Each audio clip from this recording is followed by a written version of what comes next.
પ્રભુશ્રીનું ઉપદેશામૃત પાનું 304। પ્રભુશ્રી કહે, ભલેને જ્ઞાની કહેવાતો હોય પણ તેની સિફારિશ ચાલતી નથી। આત્માની ભાવના એ લક્ષ્ય ન રહ્યો તો જન્મ મરણથી છૂટાતું નથી।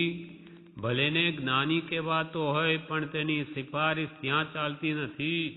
એમાં કંઈ બીજું આવતું હોય તો કહેવું।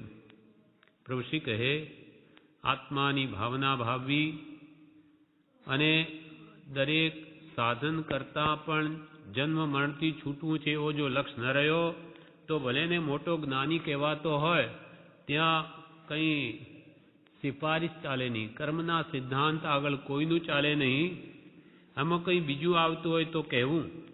ત્યારે મુમુક્ષુ કહે, બીજું કંઈ નથી, પણ ગઈકાલે અકૃત્રિમ દેરાસર વિશે કહ્યું હતું તે બેઠું નહોતું। મુમુક્ષુ કહે, ગઈકાલે કે વાત આવેલી કૃત્રિમ દેરાસર અને અકૃત્રિમ એટલે કોઈએ બનાવેલા નથી એવા શાશ્વત જીન મંદિરો છે એ વાત કંઈ સમજાણી નહોતી।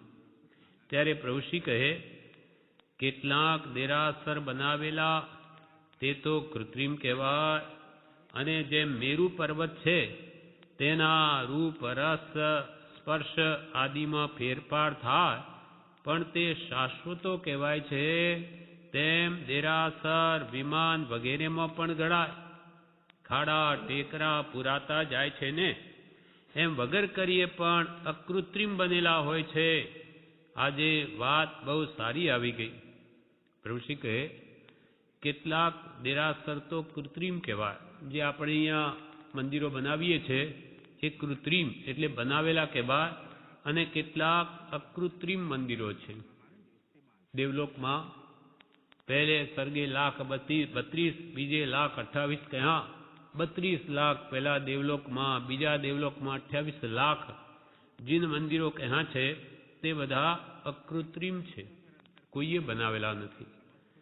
પણ જેમ કે અહીંયા મેરુ પર્વત છે જંબુદ્વીપમાં, તેના રૂપ રસ ગંધ સ્પર્શ આદિમાં ફેરફાર થાય પણ તે શાશ્વતો છે, એટલે અનંત કાળથી છે ને અનંત કાળ સુધી રહેશે, પણ એના રૂપ રસ સ્પર્શમાં ફેરફાર થાય। જેમ કે મેરુ પર્વત એ કેન્દ્રીયનો બનેલો છે, તે જીવો ચાલ્યા જાય, નવા જીવો આવે, પણ પર્વત તો તે રૂપે જ રહે। આમ પર્વત છે તેના રૂપ રસ સ્પર્શ આદિમાં ફેરફાર થાય પણ તે શાશ્વતો કહેવાય છે, હંમેશા રહે એમ કહેવાય છે। તેમ દેરાસર વિમાન વગેરેમાં પણ ગણાય। તેમ દેરાસર હોય કે વિમાનો એનાદિથી છે ને અનંતકાળ સુધી રહેવાના છે। જેમ ખાડા ટેકરા પુરાતા જાય છે ને, ખાડા હોય ત્યાં ટેકરા બની જાય, ટેકરા હોય તે ખાડા બની જાય, સમુદ્ર બની જાય, એમ અનાદિથી થતું આવ્યું છે। તેમ પૂતગલના રૂપ રસ ગંધમાં ફેરફાર થયા જ કરે છે। ખાડા ટેકરા પુરાતા જાય છે ને એમ વગર કરીએ પણ અકૃત્રિમ બનેલા હોય છે, વગર બનાવેલા એવા અકૃત્રિમ એટલે કોઈએ બનાવેલા નથી એવા પણ મંદિરો હોય છે। આજે વાત બહુ સારી આવી ગઈ। નિશ્ચય વાણી સાંભળી સાધન તજવા નોય, નિશ્ચય રાખી લક્ષ્યમાં સાધન કરવા સોય। નિશ્ચય વાણી સાંભળી, નિશ્ચય વાણી શું? તો કે આત્મા શુદ્ધ બુદ્ધ ચૈતન્ય ઘન છે, સ્વયં જ્યોતિ સુખ ધામ છે, એમ માત્ર વાત સાંભળી હોય અને એ આવી આત્માની શુદ્ધિ કરવા માટે પોતે જપ તપ સંયમ વ્રત તપ ત્યાગ આદિને ન આચરે એ વ્યવહાર ધર્મ છે, તો નિશ્ચય આત્મધર્મની પ્રાપ્તિ કદી નહીં થાય। એટલે નિશ્ચય વાણી સાંભળી આત્માની નિશ્ચય સ્વરૂપે જે અદ્ભુતતા છે એને સાંભળીને સાધન તજવા નોય, ભક્તિ સ્વાધ્યાય વગેરે મૂકી ન દેવા કે આત્મા તો શુદ્ધ ચેતન ઘન જ છે ને, એ ક્યાં કર્મ વળગે છે। એમ નિશ્ચય વાણી સાંભળીને સાધનો મૂકવા નહીં, પણ નિશ્ચય રાખી લક્ષ્યમાં સાધન કરવા સોય. નિશ્ચય મારો આત્મા ભગવાન જેવો જ છે, શુદ્ધ બુદ્ધ ચૈતન્ય ઘન છે, એ વાણીને લક્ષ્યમાં રાખી અને તે શુદ્ધ સ્વરૂપને પ્રાપ્ત કરવા માટે બધા જ સાધન કરવા. સાધન કરવા સોય કયા સાધન? તો કે ભક્તિ કરવી, સ્વાધ્યાય કરવો, વિષય કષાયની મંદતા કરવી, રાગ દ્વેષ ઘટાડવા, એ બધા સાધન કરવા જ તો જ આત્માનું નિશ્ચય શુદ્ધ સ્વરૂપ પ્રગટ થાય છે. નિશ્ચય વાણી સાંભળી સાધન તજવાનોય, નિશ્ચય રાખી લક્ષ્યમાં સાધન કરવા સોય. અથવા નિશ્ચય ન ગ્રહે માત્ર શબ્દની માય, લોપે સદવ્યવહારને સાધન રહિત થાય. અથવા માત્ર નિશ્ચય નયને જ શબ્દમાં કહી જઈ અને જે સદવ્યવહારને લોપે તે સાધન રહિત થાય. અર્થાત જે આત્માનું શુદ્ધ સ્વરૂપ લક્ષ્યમાં લઈ અને માત્ર શબ્દમાં એટલે વાતો જ કર્યા કરે, પણ તે રૂપ રાગ દ્વેષને ઘટાડે નહીં, સદવ્યવહારને સેવે નહીં, તો તે આત્મ સાધનથી રહિત જ થાય. અર્થાત એ આત્માને કદી પામે નહીં.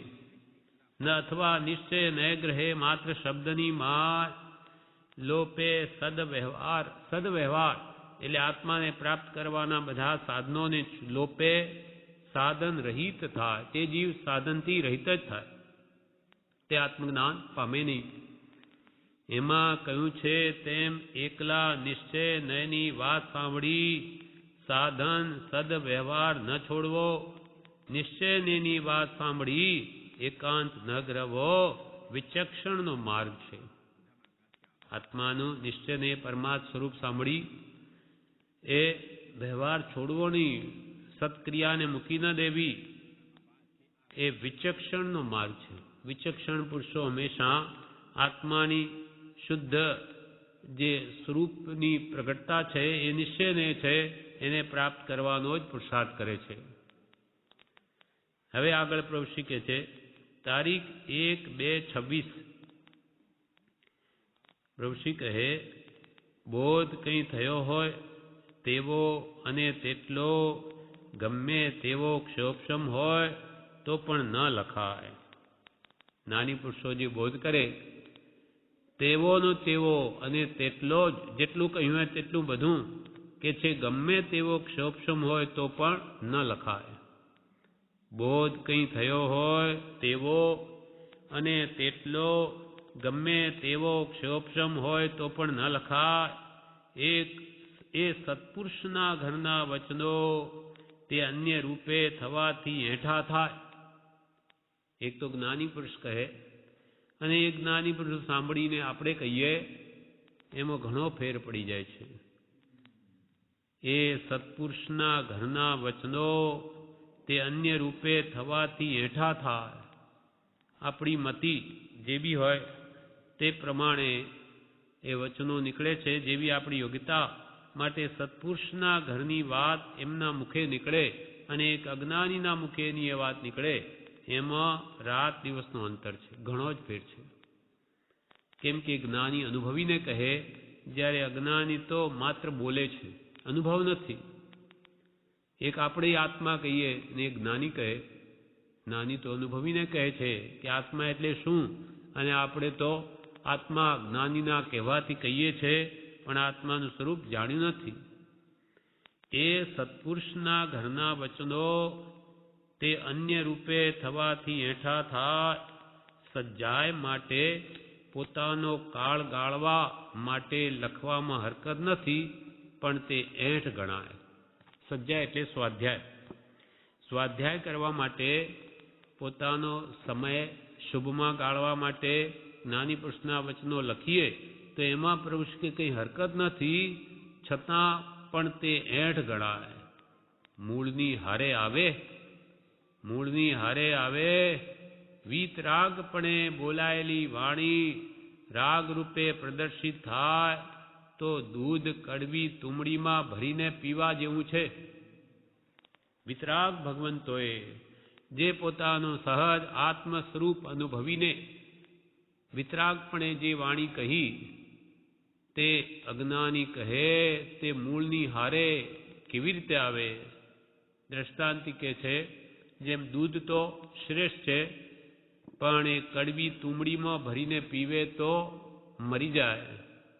દૂધ મારતું નથી, પણ કડવી તુંબડીનો સંગ થયો, તેને લઈને દૂધ પણ કડવું બની ગયું. તેમ જ્ઞાનીના વચનો તો અમૃત સમાન જ છે, પણ અજ્ઞાની, મોહી, રાગી એ વચનોનો વિસ્તાર કરે કે સમજાવવા જાય પોતાની બુદ્ધિએ, તો એ જ્ઞાની પુરુષના વચનો પણ તુંબડીમાં દૂધ નાખવાથી જેવી સ્થિતિ થાય તેવા બની જાય છે. મૂળની હારે તે ક્યાંથી આવે?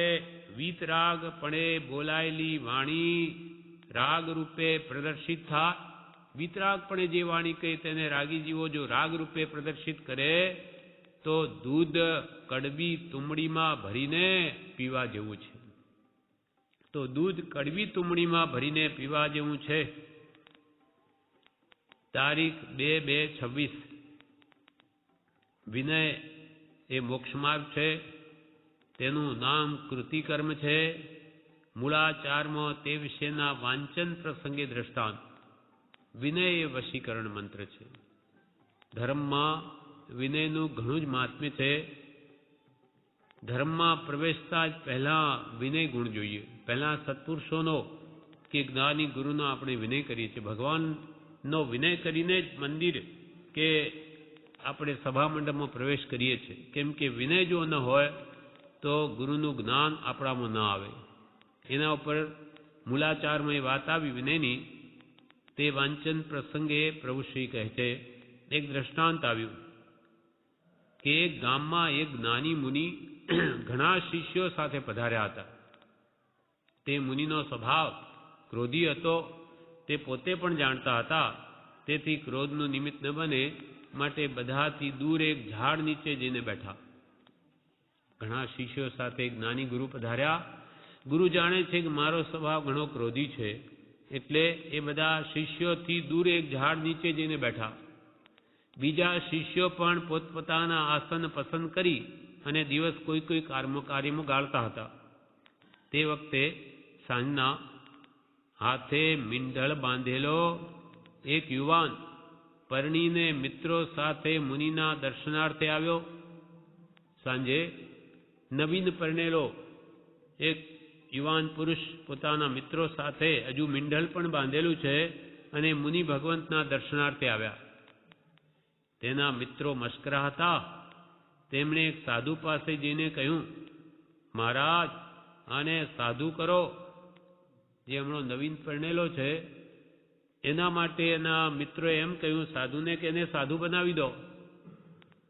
મહારાજ એને સાધુ કરો. એક વાર બે વાર કહે તે સાધુ ન બોલ્યા, છતાં તેમણે કહેવું જારી રાખ્યું. એટલે તે સાધુએ કહ્યું, અમારા કરતા મોટા પેલા સાધુ છે તેમની પાસે જાઓ. અમારા કરતા મોટા પેલા છે એમની પાસે જાઓ.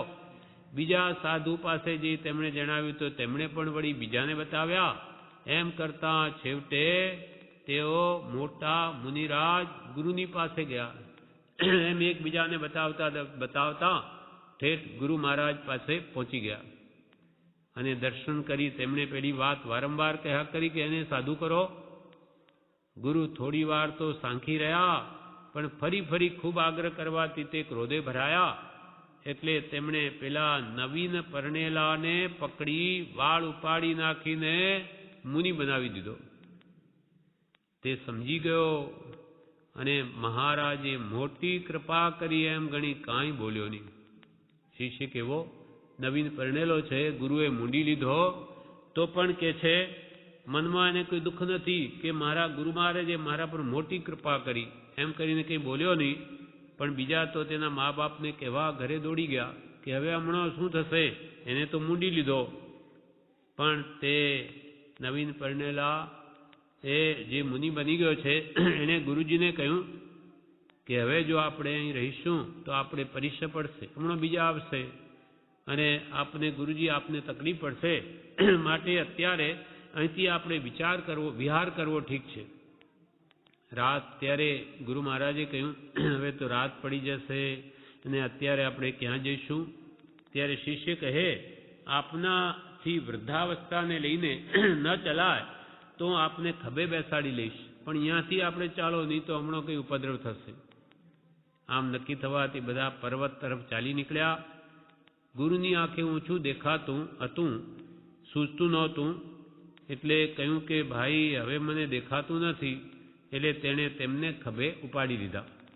શિષ્ય પર્વત ઉપર ચઢવાનું અને ખાડા પથરા વગેરેને લીધે પગ ખસે કે હેલકારો આવે ત્યારે ગુરુજી તો તેના ખભા ઉપર બેઠા બેઠા લોચ કરેલા માથામાં મારવા લાગ્યા. પણ તે શિષ્યના મનમાં ગુરુના દોષ ન વસ્યા કે હું તો ઉપાડીને લાવ્યો અને વળી ઉપરથી મારે, એમ શિષ્યના મનમાં ગુરુનો કિંચિત માત્ર પણ દોષ ન વસ્યો. ઉલટું તેને એમ લાગ્યું કે હું કેવો ભાગ્યો કે મારે લીધે તેમને વિહાર કરવો પડ્યો, મારે લીધે ગુરુજીને આ વિહાર કરવો પડ્યો અને આમ વૃદ્ધાવસ્થામાં તેમને અડચણ પડે છે. ગુરુ તો તેના ઉપર ક્રોધ કરે કે દેખાતું નથી, કેમ આમ ચાલે છે વગેરે કહે ત્યારે ખાડાને લીધે પગ ખસી જાય છે, ખાડાને લીધે પગ ખસી જાય છે એવું કહી તે શિષ્ય પોતાનો દોષ કાઢે, પણ ગુરુજી ઉપર અણરાગ તો ન થાય. પછી વધારે સાચવવા વાંકો વળી નીચે હાથ જોઈને હાથ ધરીને પણ તપાસે કે કંઈ ખાડા ટેકરા તો નથી, તેમ મારા ગુરુજીને કંઈ આંચ ન આવે. અને આમ ધીમે ધીમે તે ચડવા લાગ્યો. એવામાં શિષ્યને આવા પરિસર સહન કરતા ગુરુજી ઉપરથી મારે છતાં પણ એમનો દોષ ન જુએ, ગુરુના ગુણ જ જુએ, એમ જોતા આવા વિનયવાન શિષ્યને કેવળ જ્ઞાન પ્રગટ્યું. એવામાં શિષ્યને પરિસર સહન કરતા કેવળ જ્ઞાન થયું. ગુરુને મનમાં થયું કે હવે કેમ ખાડા પથરાથી હેલા આવતા નથી, બરોબર સીધો ચાલે છે. તેથી ગુરુએ શિષ્યને પૂછ્યું કેમ અલ્યા હવે કેમ ભૂલ થતી નથી, જ્ઞાન ઉપજ્યું કે શું? ત્યારે શિષ્યએ કહ્યું આપના પસાય. ત્યારે ગુરુએ પૂછ્યું મતિ જ્ઞાન ઉપજ્યું? આપના પસાય. ફરી પૂછ્યું શ્રુત જ્ઞાન ઉપજ્યું? ત્યારે તેણે તે જ ઉત્તર આપ્યો. ફરી પૂછ્યું અવધિ જ્ઞાન ઉપજ્યું? તો કહે આપના પસાય એટલે આપની કૃપાએ. વળી પૂછ્યું, ગુરુજીને આશ્ચર્ય ઉત્પન્ન થયું. વળી પૂછ્યું કે શું મને પર્યવ જ્ઞાન ઉપજ્યું? ત્યારે તેણે કહ્યું આપની પસાય, આપના કૃપા, આપની કૃપાએ. ગુરુને તો આશ્ચર્ય વધ્યું. ફરી પૂછ્યું કેવળ જ્ઞાન ઉપજ્યું કે શું? ત્યારે તેણે કહ્યું આપના પ્રસાદે, આપની કૃપાએ કેવળ જ્ઞાન થયું છે. એટલે તો ખભા ઉપરથી ગુરુ ઉતરી પડ્યા અને તેને પગે પડી ક્ષમા માગવા લાગ્યા કે હે ભગવાન, મેં આપને ઘણું દુઃખ દીધું, અને પોતાની નિંદા કરવા લાગ્યા. ત્યાં તો ગુરુજીને પણ કેવળ જ્ઞાન પ્રગટ્યું. આવો વિનયનો માર્ગ છે. આપણે ગમે તેવું કોઈ દુઃખ આપે, સમતાએ સહન કરીને મારનાર, વળનાર, ગમે તેમ બોલનાર પ્રત્યે પણ આપણે સારો જ ભાવ રાખીએ તો આપણા કર્મ બળવાનપણે નિર્જરે છે અને આવા ગુણો પ્રગટે છે. અને એના કારણે શિષ્યએ કેવળ જ્ઞાન પ્રગટાવ્યું. આવો વિનય રાખીને તો પશ્ચાતાપ કરતા ગુરુજીને પણ કેવળ જ્ઞાન થઈ ગયું. વિનય વશીકરણ છે, વનો વેરીને વશ કરે એમ વ્યવહારમાં પણ કહેવાય છે. માટે વિનય ન છોડવો. યથાયું કે બધાનો વિનય કરવો, વિનય કોઈનો નહીં છોડવો.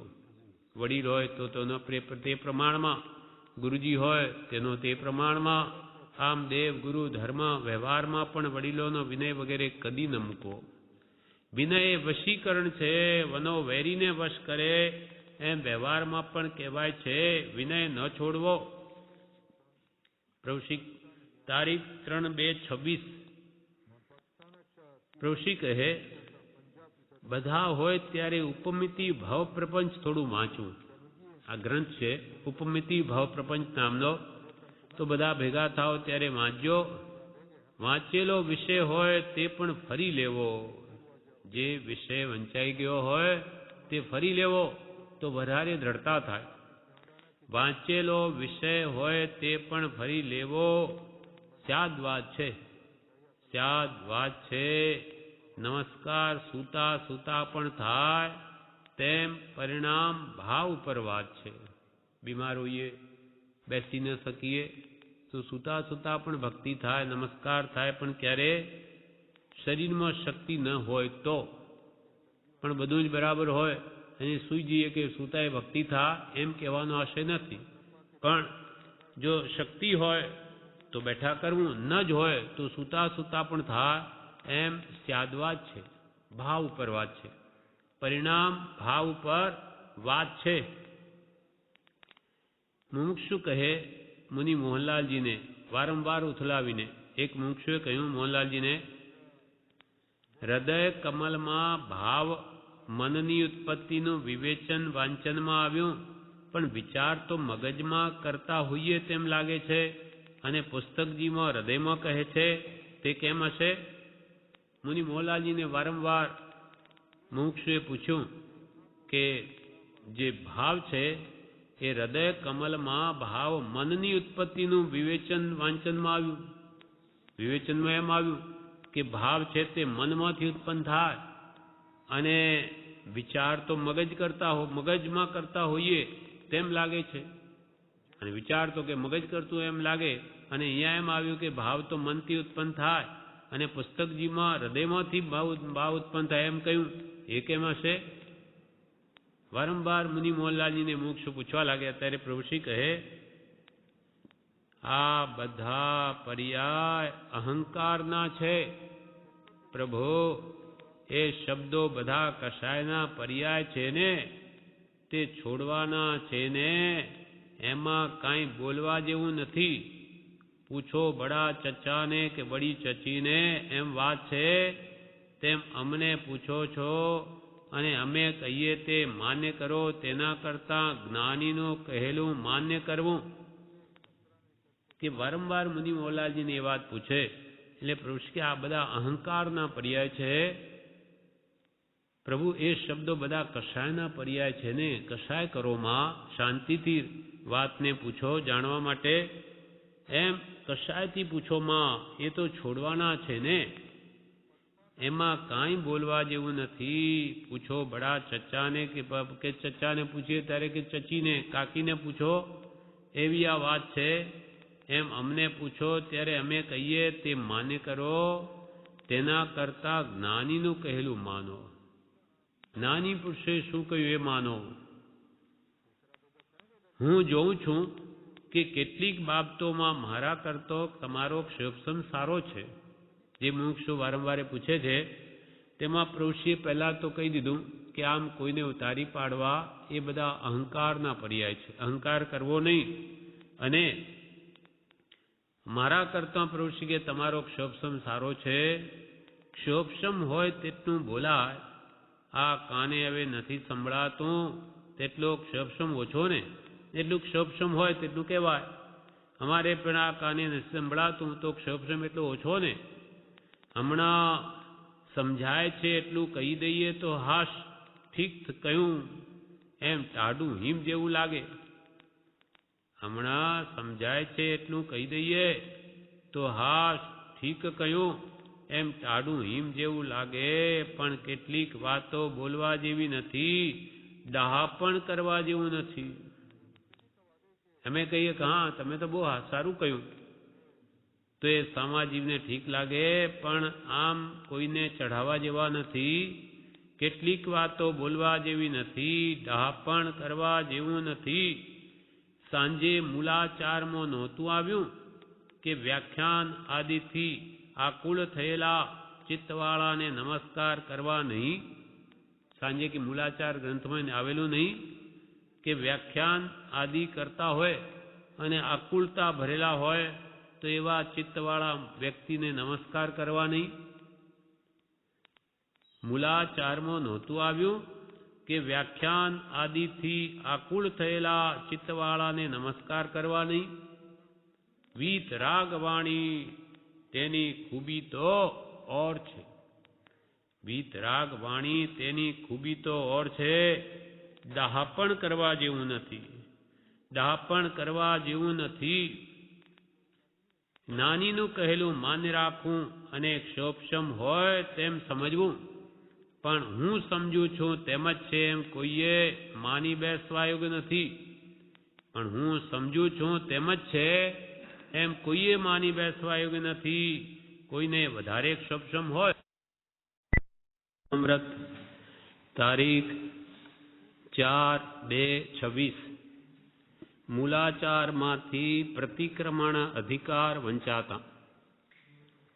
પ્રભુશ્રી કહે, આત્મા સિવાય બધા ભાવોમાં જ્યાં જ્યાં મમતા જીવે કરી છે, આ મારો છોકરો છે, આ કોઈકનો છોકરો છે, આ મારું ઘર છે, આ મારા કપડાં છે, ટૂંકામાં હું ને મારું જ્યાં અંતરમાં રહ્યું છે ત્યાં મિથ્યાત્વ છે. પ્રભુશ્રી કહે, આત્મા સિવાય બધા ભાવોમાં જ્યાં જ્યાં જીવે મારાપણું કર્યું છે કે આ તો મારો છોકરો ને આ બીજાનો, આ મારું ઘર, આ મારા કપડાં, આ મારા ભાઈ, આ મારા સગા, આ રીતે જ્યાં જ્યાં જીવે મારાપણું કર્યું છે અને શરીરમાં અહમભાવ કર્યો છે કે દેહ તે જ હું, એ અહમભાવ અને મમત્વ ભાવ એ સંસાર છે. હું મારું હૃદયથી તાળ પરમારથમાં પિંડ જ ગાળ. પિંડ એટલે શરીર. આ હું પણ ને મારા પણ બધું મૂકી દઈ હવે આત્માર્થે જ જીવન ગાળ. કેમ કે આ શરીર પણ આપણું નથી અને શરીરથી ભિન્ન એવા સગા સંબંધી કુટુંબીઓ કે ઘર મકાન દુકાન કાંઈ આપણું નથી. આવ્યા ત્યારે આપણે એકલા આવેલા અને જઈશું ત્યારે એકલા જવાના. તો પછી આ મમત્વ ભાવ એ દ્રઢ કરવાથી સાથે કાંઈ આવવાનું નથી. પણ એમાં કરેલી મમતા મૂર્છા ભાવ એ જીવને અંત વખતે દુઃખ આપશે. આ બધું મારું છે, હવે છૂટી જાય છે, આ બધું છોડીને જવું પડશે, એવા ભાવો અંત વખતે આત્માને દુઃખી કરી આર્ત ધ્યાન કરાવી મરણ બગાડી નાખે છે, દુર્ગતિએ ચાલ્યો જાય છે. માટે અહમ મમેતી મંત્રો એ મોહસ્ય જગત અંતકૃત, આખા જગતને આંધળું બનાવનારા મોહરાજાનો મંત્ર છે કે હું દેહાદિ સ્વરૂપ છું અને દેહ સ્ત્રી પુત્રાદિ મારા છે. આ હું પણ ને મારા પણ એ સંસાર છે અને હું દેહાદિ સ્વરૂપ નથી અને દેહ સ્ત્રી પુત્ર આદિ કોઈ પણ મારા નથી. શુદ્ધ ચૈતન્ય સ્વરૂપ અવિનાશી એવો હું આત્મા છું. એમ આત્મભાવના કરતા રાગ દ્વેષનો ક્ષય થાય. આ શરીરે મારું નહીં, શરીરના સંબંધીઓ પણ મારા નહીં, એ આત્મભાવના છે. અને હું શુદ્ધ ચૈતન્ય સ્વરૂપ ભગવાન જેવો આત્મા જ છું એવી આત્મભાવના જીવ ભાવે તો એને મોક્ષની પ્રાપ્તિ થાય છે. સર્વ દુઃખોથી કાલાંતરે મુક્ત થાય છે.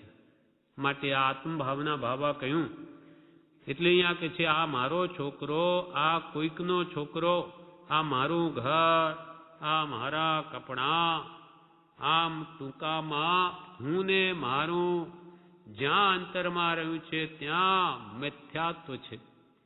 મિથ્યાત્વ એટલે શું? મિથ્યા એટલે જૂઠું, તો એટલે પણ જૂઠાપણું. ખરેખર આપણું કાંઈ નથી, છતાં આપણે માની લઈએ છીએ કે આ મારું. ત્યારે જ્ઞાની પુરુષો કે એ જ મિથ્યાત્વ છે. જૂઠી માન્યતા છે એને જો કાઢે તો જ સમ્યક્ત આવે. જે પોતાનું છે એને જ પોતાનું માને, પોતે આત્મ સ્વરૂપ છે એ આત્માને જ પોતાનું સ્વરૂપ માને, પરને પર માને, સ્વને સ્વ માને. એ સાચી માન્યતા, એ સમ્યક દર્શન છે.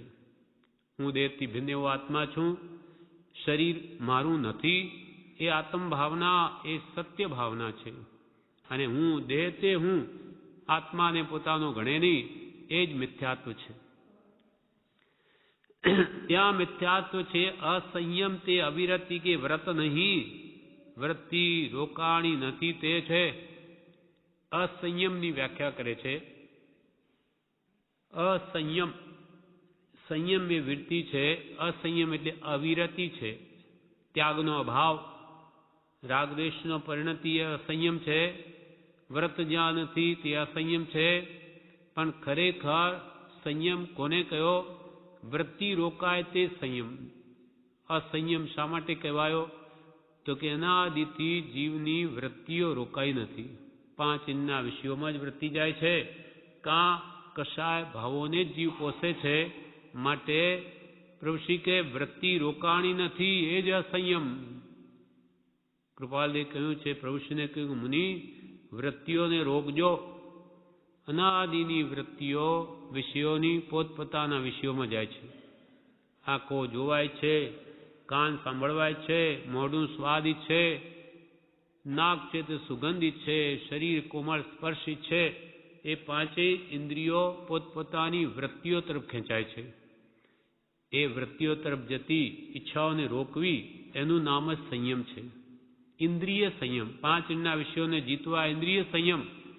અને છકાય જીવની રક્ષા કરવી તે પ્રાણી સંયમ છે. પૃથ્વી કાય, અપકાય, તેવકાય, વાયુકાય, વનસ્પતિકાય જીવની રક્ષા કરવું એ પ્રાણી સંયમ. આમ 12 પ્રકારે સંયમ કયો છે. અસંયમ તે અવિરતિ કે વ્રત નહીં, વૃત્તિ રોકાણી નથી તે અસંયમ છે. વૃત્તિનો રોધ તેને તપ કહ્યું છે. વૃત્તિઓનો રોધ કરવો એટલે રોકવી એને જ જ્ઞાની પુરુષોએ તપ કહ્યું છે. ઈચ્છા નિરોધસ તપઃ. ઉમા સ્વાતિ ભગવંતે મોક્ષ શાસ્ત્રમાં તપની વ્યાખ્યા શું કરી? તો કે ઈચ્છાઓને રોકવી એનું નામ જ તપ છે. વૃત્તિઓનો રોધ તેને તપ કહ્યું છે. રાગ, દ્વેષ, ક્રોધ, માન, માયા, લોભ, વિષયો અને કષાયો આ ઠીબકામાં લઈને જીવ ભમે છે. પ્રભુશ્રી કહે રાગ દ્વેષ. કાં જીવ રાગ કરે, કાં દ્વેષ કરે, કાં ક્રોધ, માન, માયા, લોભ કરે, કાં પાંચ ઇન્દ્રિયના વિષયો કે કષાયોમાં જીવ પ્રવર્તે છે. આ ઠીબકામાં, કૌંસમાં લખ્યું છે કાયામાં, આ કાયા રૂપી ઠીબકામાં આ વિષય કષાય લઈને જ ફરે છે. જ્યાં જાય છે ત્યાં તે ગંધાતું અન્ન સાથે લઈને ઉપમિતિ ભાવ પ્રપંચના નિષ્પુણ્યકની પેઠે જાય છે. અને રસ્તામાં ભાતું ખાવા બેસે છે તેમ ખાયા કરે છે. નિષ્પુણ્યકની કથા ઉપમિતિ ભાવ પ્રપંચમાં આવે છે. એને કોઈએ એઠવાડો આપ્યો, ભિખારી છે, જ્યાં જાય તે એઠવાડો ખાય છે અને પોતાને સુખી માને છે. એવી રીતે આપણો આત્મા પ્રભુશ્રી કે જ્યાં જાય છે ત્યાં ગંધાતું અન્ન વિષય કષાય વાળું તે નિષ્પુણ્યકની પેઠે સાથે લઈને જાય છે અને રસ્તામાં ભાથું ખાવા બેસે છે તેમ તેને ખાયા કરે છે. એટલે વિષય કષાયમાં જ પ્રવર્તે છે. શુભાશુભ યોગો સંજોગોમાં પ્રમાદ કર્તવ્ય નથી. સમય માત્રનો હે ગૌતમ પ્રમાદ કર્તવ્ય નથી એમ શાસ્ત્રમાં કહ્યું છે. શુભાશુભ યોગો, શુભ યોગો પ્રાપ્ત થાય તેમાં પ્રમાદ કરવા એવું નથી. પુરુષાર્થ કરવો, અશુભ યોગમાં પણ જાગૃત રહેવું, સમય માત્રનો પણ પ્રમાદ કરવા એવું નથી. કેમ કે બીજો સમય આપણને આ મનુષ્ય ભાવમાં આવશે કે નહીં કાંઈ ખબર નથી. એટલે ગૌતમ સ્વામી જેવાને ભગવાન મહાવીર કહે છે, ગોયમાં હે ગૌતમ સમયમ ગોયમ માં પમાય. હે ગૌતમ સમય માત્રનો પણ પ્રમાદ ન કર. એટલે અનાદિથી આ જીવે પ્રમાદમાં જ ખોયું છે. આજની કાલે કરીશ, કાલેની પરમ દિવસે કરીશ એમ કરતા કરતા આખું જીવન પૂરું થઈ જાય છે અને આત્મહિત રહી જાય છે.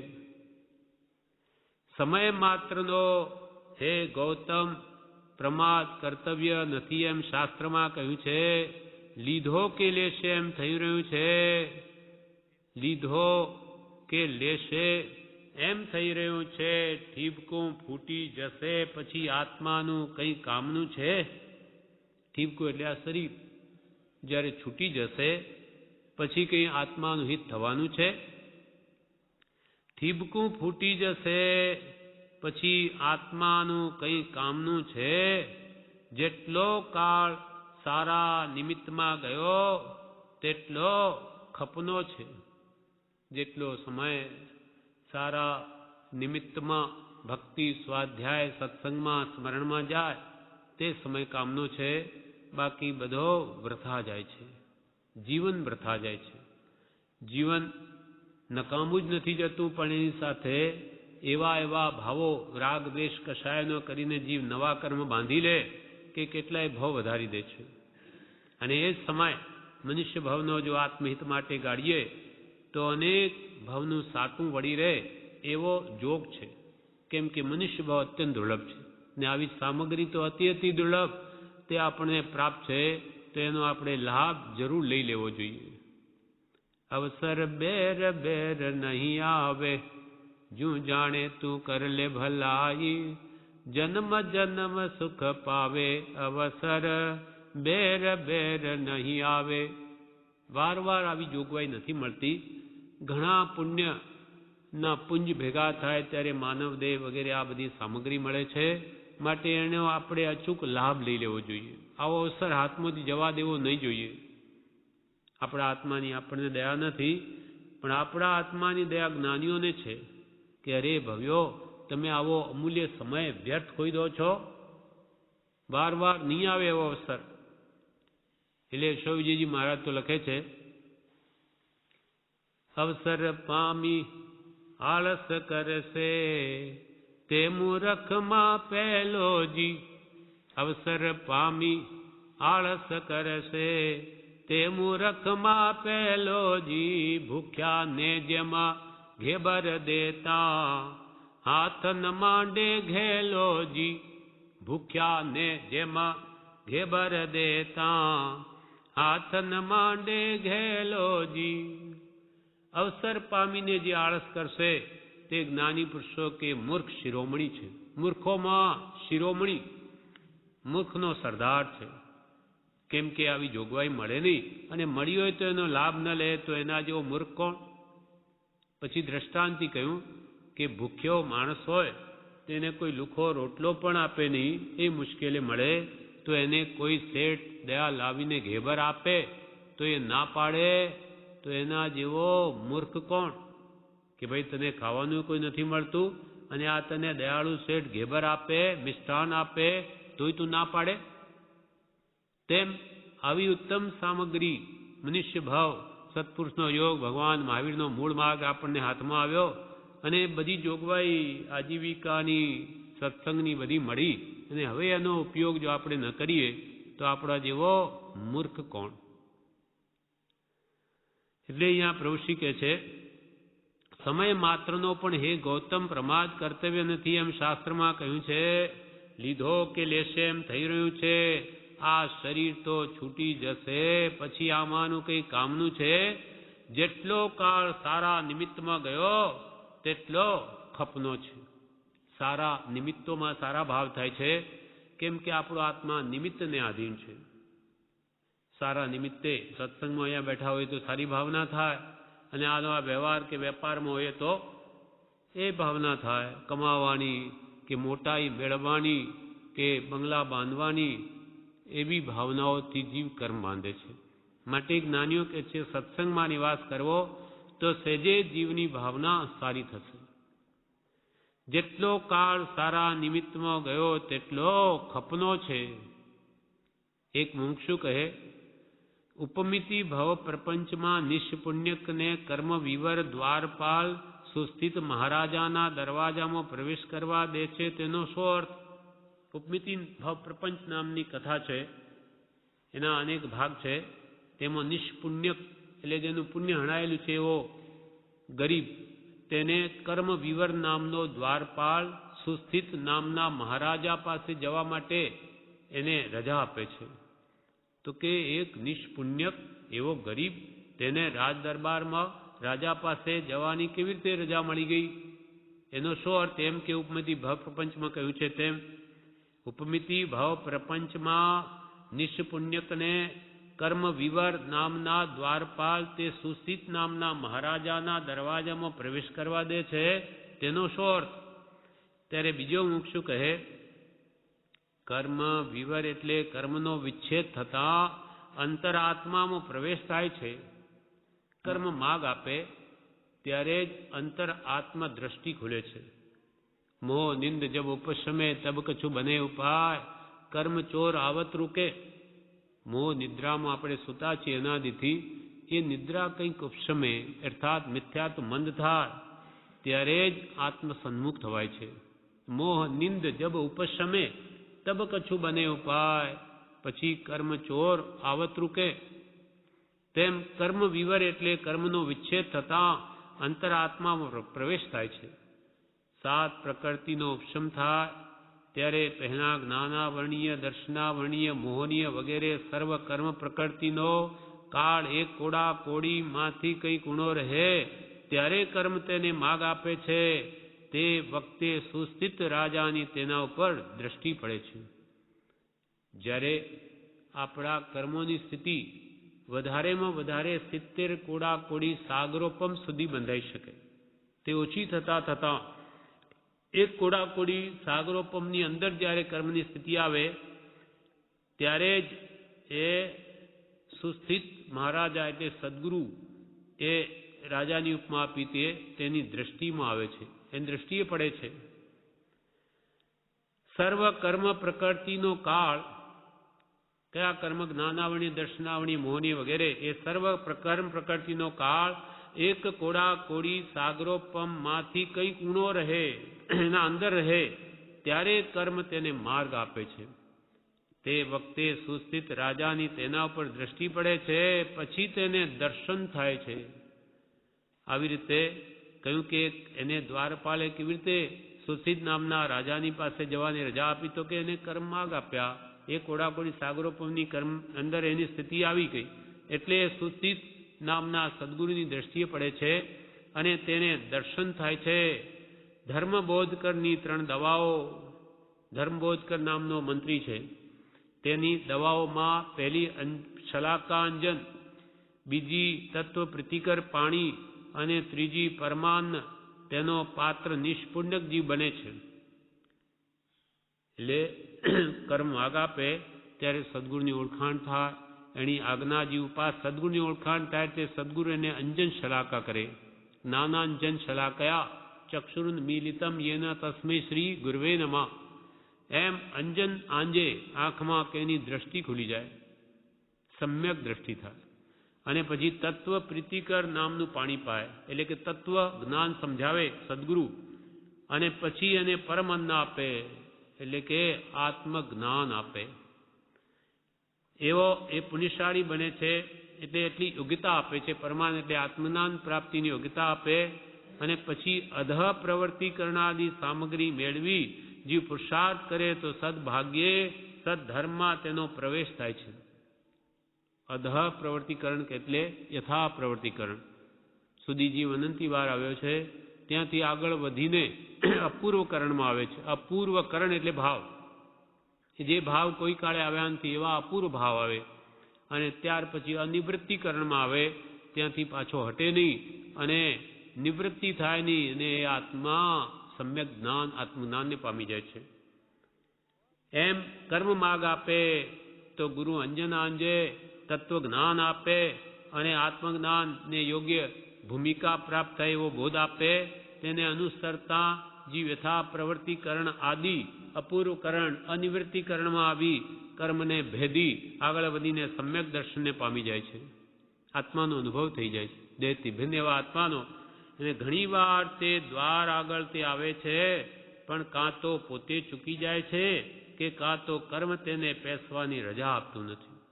ઘણીવાર આપણે પુરુષાર્થ કરી એ કોડાકોડી સાગરોપમની અંદર તો આવ્યા છીએ, યથા પ્રવૃત્તિકરણ અનંતી વાર આવ્યો, પણ જે આગળ પુરુષાર્થ કરીને વધવું જોઈએ એમાં સત્પુરુષનું પીઠબળ જોઈએ.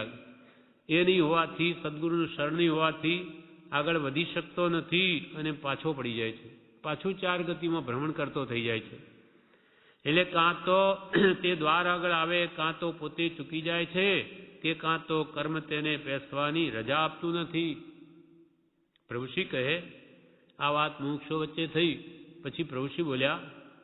પ્રભુશ્રી કહે, મનુષ્ય ભાવ દુર્લભ છે, તેમાં આવો જોગ વીતરાગ વાણીનું સાંભળવું થાય તે વિશેષ દુર્લભ છે. ભલે ને સમજાય કે ન સમજાય, પણ આપણા કાનમાં શબ્દો પડવા મહદ દુર્લભ છે. મનુષ્ય ભાવ અતિ દુર્લભ છે. 10 દ્રષ્ટાંતે દુર્લભ છે. દેવોને પણ દુર્લભ એવો માનવ દેહ આપણને મળ્યો છે. બહુ પુણ્ય કેરા પુંજથી શુભ દેહ માનવનો મળ્યો. મનુષ્ય ભાવ દુર્લભ છે. તેમાં આવો જો વીતરાગ વાણીનું સાંભળવું થાય તે તો વિશેષ દુર્લભ છે. માનવ તો દુનિયામાં ઘણા છે.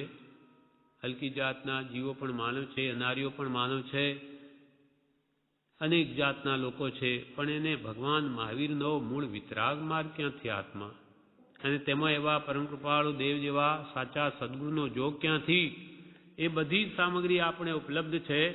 વિતરાગ વાણીનું સાંભળવું થાય તે તો વિશેષ દુર્લભ છે. 4 વસ્તુઓ અતિ દુર્લભ ભગવાન મહાવીર સ્વામીએ અંતિમ દિને કહી. જ્યારે ભગવાન આ દેહ છોડીને મોક્ષમાં પધારવાના હતા, એના પહેલાં એ 3 દિવસ 3 રાત સુધી લગાતાર દેશના આપે છે. તે દેશના આખી ઉત્તરાધ્યયન સૂત્ર બની જાય છે. તેમાં ભગવાન એમ કહે છે કે જીવોને 4 વસ્તુ અત્યંત દુર્લભ છે. ચતુરાણી પરમંગાણી દુલ્હાણીય જંતણો માણુ સત્તમ સુઈ શ્રદ્ધા સંજમમીય વીર્યમ. ભગવાન મહાવીરે કહ્યું કે 4 વસ્તુ જીવોને અત્યંત દુર્લભ, અતિ દુર્લભ. એક તો મનુષ્ય પણ મળવું. જીવો તો ઘણા કાગડા કૂતરા આ નરક નિગોદાદી જલકાય થલકાય અનંત 84 લાખ જીવોની છે. એમાંથી માનવ બનવું, મનુષ્ય જન્મ પામવો અતિ દુર્લભ છે. ચતુરાણી પરમંગાણી ઘણી મોંઘી છે, મુશ્કેલ છે. તેમાં દુલ્હાણીય જંતુળો જીવોને દુલ્હાણી દુર્લભ છે. તેમાં પહેલું માણું સત્તમ એટલે મનુષ્યપણું, સુઈ એટલે સત્પુરુષના વચનનું શ્રવણ, સુઈ શ્રદ્ધા તેના પ્રત્યે વિશ્વાસ આવવો, ભગવાનના વચનો પર શ્રદ્ધા થવી, ત્રીજું. અને ચોથું સંયમ મમ્ય વીર્યમ, તે પ્રકારે વર્તવાનો ભાવ થવો, પુરુષાર્થ ઉપડવો, એ તો સૌથી દુર્લભ છે. ભગવાનની આજ્ઞા ઉપાસવી સૌથી દુર્લભ છે. આમ ભગવાને 4 વસ્તુ દુર્લભ કહી એટલે પ્રભુશ્રી કહે મનુષ્ય ભાવ બહુ દુર્લભ છે. તેમાં આવો જો વીતરાગ વાણીનું સાંભળવું થાય તે વિશેષ દુર્લભ છે. માટે ભલે ને સમજાય કે ન સમજાય, પણ આપણા કાનમાં શબ્દો પડવા મહા દુર્લભ છે. ભલે આપણો ક્ષમ ઓછો હોય તો વાત ન પણ સમજાય શરૂઆતમાં, એનું કંઈ બાદ નથી. પણ ભગવાને કહ્યું તે સત્ય છે એટલું પણ જો માની લે તો એ આગળ જતા બધું સમજાય. પણ આપણા કાનમાં શબ્દો પડવા એ પણ ઘણું પુણ્ય જોઈએ છે. પ્રભુશ્રી કહેતા પ્રભુ ઘણું પુણ્ય વધે ત્યારે આ દરવાજામાં પગ મુકાય છે. એટલે આપણે અહીંયા આવ્યા, અહીંયા રહેવાનો વિશેષ જોગ થવો, અને આ રહેવાનું મળવું, એ તો ઘણું પુણ્ય જોઈએ. ત્યારે આવા સત્સંગમાં નિવાસ થાય છે. પ્રભુ કે પ્રભુ અહીંયા તો કર્મની કોડ ખપે છે, કરોડો કર્મ ખપે, અહીંયાની કમાણીનો કોઈ પાર નથી. આત્માને એટલો બધો લાભ થાય છે. બીજી બધી કમાણી તો અહીંયા જ રહી જવાની, પણ આત્મામાં જે શુભ સંસ્કાર પડે છે, સંસ્કારરૂપી ધન, એ આત્માની સાથે આવે છે. ભવો ભાવ આપણને મદદરૂપ થઈને સુખી કરે છે. પ્રભુ શ્રીજીનું ઉપદેશામૃત, પાનું 307, તારીખ 4/2/26. મૂલાચારમાંથી આલોચના ગુરુ આગળ વિનય સહિત કરવી, અન્યજન આગળ કરવી અને પોતાની મેળે પશ્ચાતાપ રૂપે એકાંતમાં કરવી, એ 3 પ્રકાર વિશે વંચાતા. મૂળાચાર નામનો ગ્રંથ છે, આચારનો ગ્રંથ છે. તે પ્રભુશ્રી આગળ વંચાતા વાત આવી કે આલોચના કરવી એટલે પોતાના થયેલા દોષોની ગુરુ આગળ આલોચના કરવી, એ દોષોને કહેવા, અને ગુરુ જે પ્રાયશ્ચિત આપે તે કરવું. એટલે ગુરુ આગળ આલોચના કરવી, કહેવું, તેને ગરહા કહેવામાં આવે છે. અને પોતે પશ્ચાતાપ રૂપે એકાંતમાં તે દોષો યાદ કરીને તેનો પશ્ચાતાપ કરવો. અને ત્રીજું, કોઈ આત્માર્થી જન આગળ પણ પોતાની વાત દોષો કહેવા. એમ 3 પ્રકારે આલોચના કરી શકાય છે. તો મૂળાચારમાંથી આલોચના ગુરુ આગળ વિનય સહિત કરવી, અન્યજન આગળ કરવી. અન્યજન એટલે શું? તો કે સભા સમક્ષ. અન્યજન આગળ કરવી અને પોતાની મેળે પશ્ચાતાપ રૂપે એકાંતમાં કરવી, એ 3 પ્રકાર વિશે વંચાતા. પ્રભુશ્રી બોલ્યા, બીજા આગળ એટલે સભા સમક્ષ પોતાના દોષની ક્ષમા માગવી, તે વધારે દીનતા દર્શાવે છે. સભાની સામે પોતાના થયેલા દોષોની કબૂલાત કરવી, એ વધારે લઘુતા દર્શાવે છે. બીજા આગળ એટલે સભા સમક્ષ પોતાના દોષની ક્ષમા માગવી, તે વધારે દીનતા દર્શાવે છે. એમ પંચ કે સંઘની સમક્ષ માફી માંગવાથી હૃદય વધારે હલકું થાય અને ફરી તેવું પાપ થવાનો ઓછો સંભવ છે. પંચ કે સંઘ આગળ થયેલા દોષોની માફી માગવી એ હૃદયને વધારે હલકું કરે છે અને ફરી તેવા પાપો થવાનો સંભવ ઓછો રહે છે. અને ગુરુ આગળ જે પશ્ચાતાપ કરે અને દોષો પ્રગટ કરે તો એ અલ્પ પ્રાયશ્ચિત તે દોષો નિવૃત્ત થઈ જાય છે. અલ્પ પ્રાયશ્ચિત માત્રથી તે દોષો નાશ પામી જાય છે અને પોતાની મેળે એ દોષો દૂર કરવા ગમે તેટલો પ્રયત્ન કરે તો પણ ન થાય, પણ ઉલટો દોષ વધે છે. રૂપી નામના રાજા હતા. મૂળ તો એ રાજપુત્રી હતી. તે રાજાને કોઈ બીજો પુત્ર ન હોવાથી પોતાની પુત્રીને જ રાજ સોંપ્યું. પુત્રી રાજા બની. એકવાર પોતાના મંત્રી પ્રત્યે એની ખરાબ દ્રષ્ટિ થઈ. એટલે મંત્રીને થયું કે હવે રાણી પણ હમણાં રાજા છે, એટલે પોતે જૈન ધર્મી સદાચારી હોવાથી તે ત્યાંથી નીકળી પડે છે અને અંતે દીક્ષા લઈ લે છે. એ મંત્રી દીક્ષા લઈને ફરી એ રાજ દરબારમાં આવે છે. ત્યારે રૂપી રાજા કે જેના એ પૂર્વે મંત્રી હતા, હવે એ રૂપી રાજાને પણ બોધથી દીક્ષા લેવાનો ભાવ થયો. ત્યારે જે પૂર્વના મંત્રી પણ હમણાં ગુરુસ્થાને છે દીક્ષા લીધેલી, એટલે એ ગુરુએ કહ્યું કે તમે તમારા બધા દોષો ખમાવો. તો એ રૂપી રાજાએ પોતાના બધા દોષ બીજા કહ્યા, પણ જે વખતે પોતાના મંત્રી ઉપર દ્રષ્ટિ ખરાબ થયેલી તે વાત નહીં કહી. એટલે મંત્રીએ કહ્યું કે એકવાર તમારી દ્રષ્ટિ, જ્યારે હું તમારો મંત્રી હતો ત્યારે તમારી દ્રષ્ટિ મારા પર ખરાબ થયેલી, તે તમે વાત પ્રગટ કરી નહીં. ત્યારે રૂપી રાજા કહે, મને એવું કંઈ થયું જ નથી, મને એવો ભાવ આવ્યો જ નથી. ગુરુ જ્ઞાની હોવા છતાં અનેક પ્રકારે કહ્યું, પણ એને નહીં જ માન્યું, પોતાના દોષો પ્રગટ નહીં જ કર્યા. એટલે ગુરુએ કહ્યું કે તમે દીક્ષા લેવાને યોગ્ય નથી. એમ તો એને પણ એવું થઈ ગયું તો મારે તમારી પાસે દીક્ષા પણ જોઈતી નથી. એમ પોતાના દોષ જ્યાં સુધી પ્રગટ ન કરે ત્યાં સુધી એ દીક્ષા લીધેલી પણ કામની નથી. એટલે ગુરુએ જાણે બધા દોષો ઓકી કાઢે તો ગુરુ આગળ અલ્પ પ્રાયશ્ચિત દોષો નિવૃત્તિ શકે, પણ એને પોતે પ્રગટ કર્યા જ નહીં. એમ કે છે, સંઘની સમક્ષ માફી માંગવાથી હૃદય વધારે હલકું થાય અને ફરી તેવું પાપ થવાનો ઓછો સંભવ રહે છે. અને ગુરુ આગળ પશ્ચાતાપ કરવાથી તો તે દોષો અલ્પ માત્ર પ્રાયશ્ચિતથી નાશ પામે છે. હવે તારીખ 6/2/26 ગોમટસારમાંથી કર્મકાંડનું વાંચન. ગોમટસાર ગ્રંથ છે, જીવકાંડ અને કર્મકાંડ. કર્મકાંડ વંચાતા પ્રભુશ્રી આગળ તેમાં એક ગાથા આવી.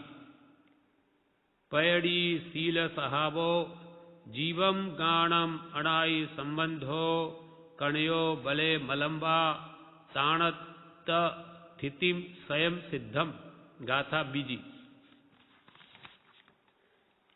એનો અર્થ કે છે, જો અન્ય કારણ વિના વસ્તુના સહજ સ્વભાવ હોઈ जैसे अग्नि का ऊर्ध्वगमन, पवन का तिर्यक गमन, जल का अधोगमन स्वभाव है, ताको प्रकृति कहिए व शील कहिए व स्वभाव कहिए, ये सब एकार्थ हैं। आ गाथाનો અર્થ આ છે, કોઈ પણ અન્ય કારણ વગર વસ્તુનો સહજ સ્વભાવ હોય તે કદી મટે નહીં. જેમ કે અગ્નિનો સ્વભાવ ઉર્ધ્વગમન છે, હંમેશા અગ્નિની લો ઉપર જ ઉઠે.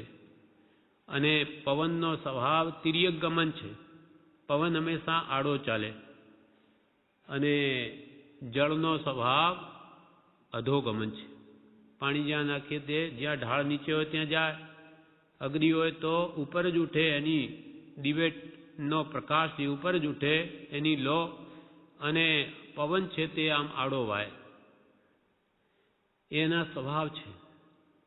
जो अन्य कारण विना वस्तु का सहज स्वभाव होई, जैसे अग्नि का ऊर्ध्वगमन, पवन का तिर्यक गमन, जल का अधोगमन स्वभाव है, ताको प्रकृति कहिए, एनी प्रकृति छे.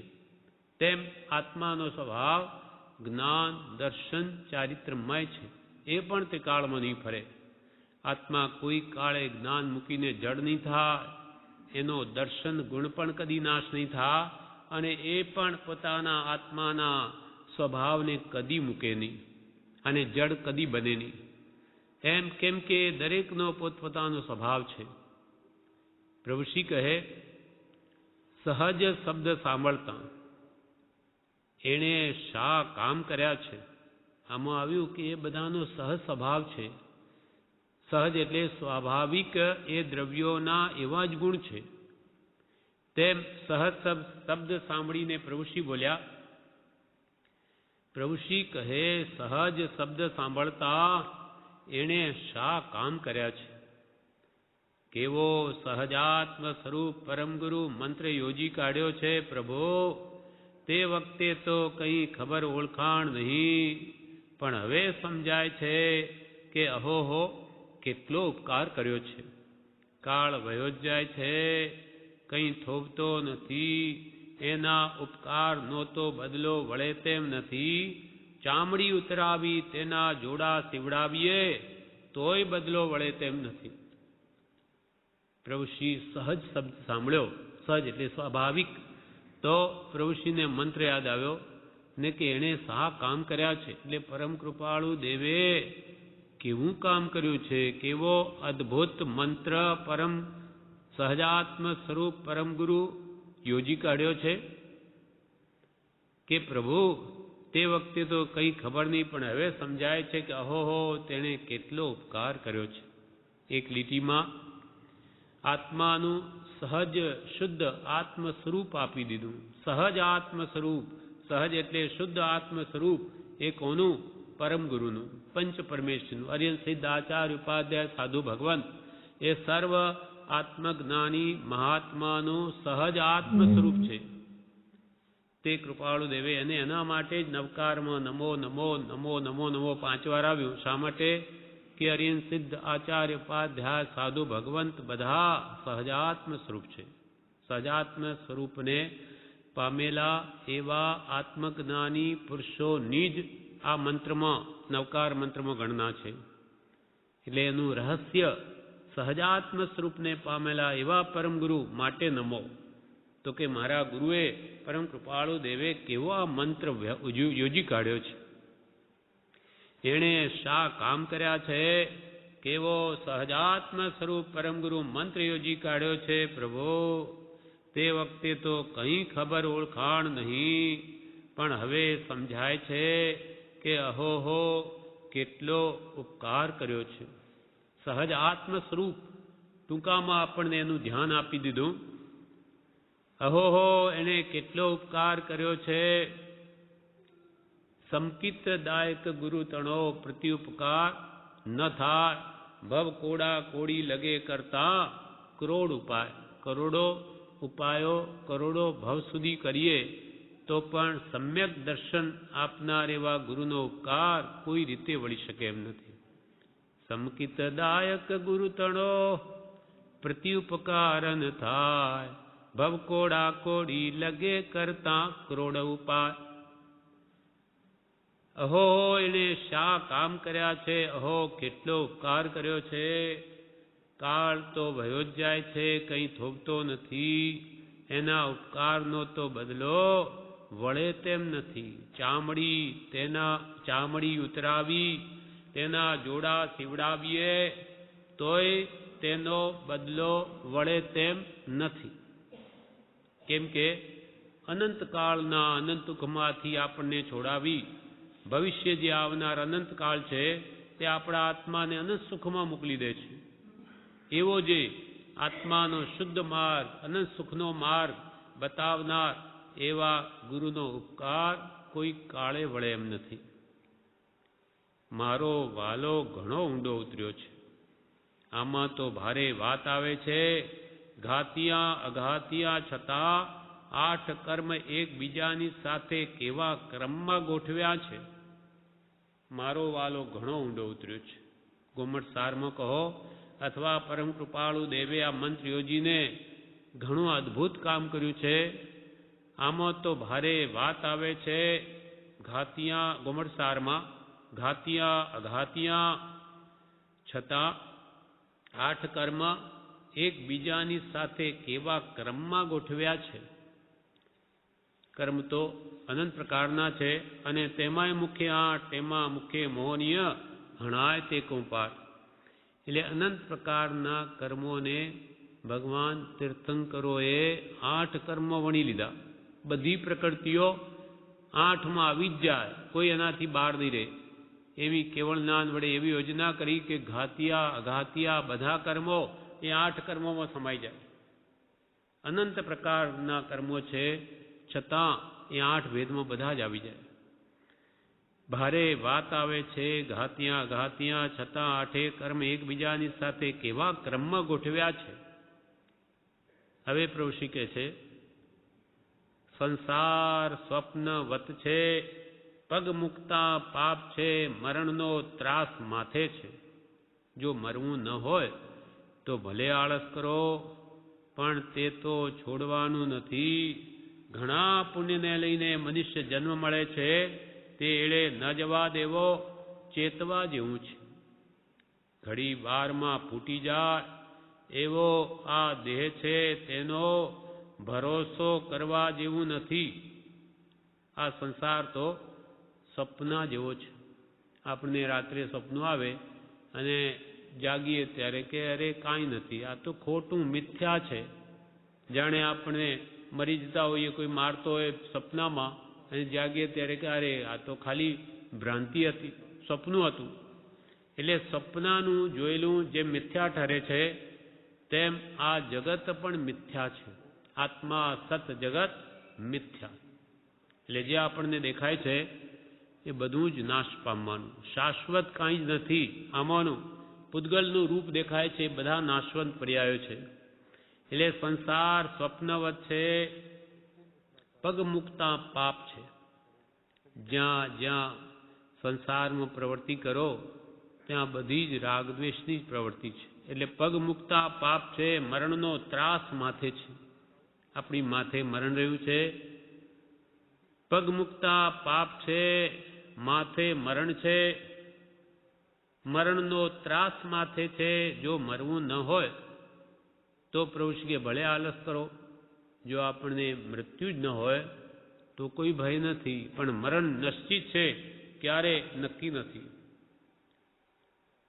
જો મૃત્યુ કૃપાલદેવ કહે છે, જો મૃત્યુની સાથે મિત્રતા હોય અથવા મૃત્યુથી ભાગી છૂટી શકે એમ હોય અથવા હું નહીં જ મરું એમ જેને નિશ્ચય હોય તે ભલે સુખે સુવે કે ભાઈ આપણને તો કોઈ કાળે મરણ મારી શકે જ નહીં.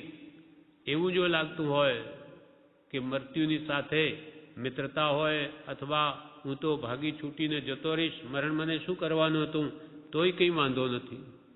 પણ આવી રીતે કોઈને મરણની સાથે મિત્રતા નથી, કોઈ ભાગી છૂટી શકે એમ નથી, અથવા હું નહીં જ મરું ભલે એમ નિર્ણય કરે તો એ કંઈ જીવી શકે નહીં.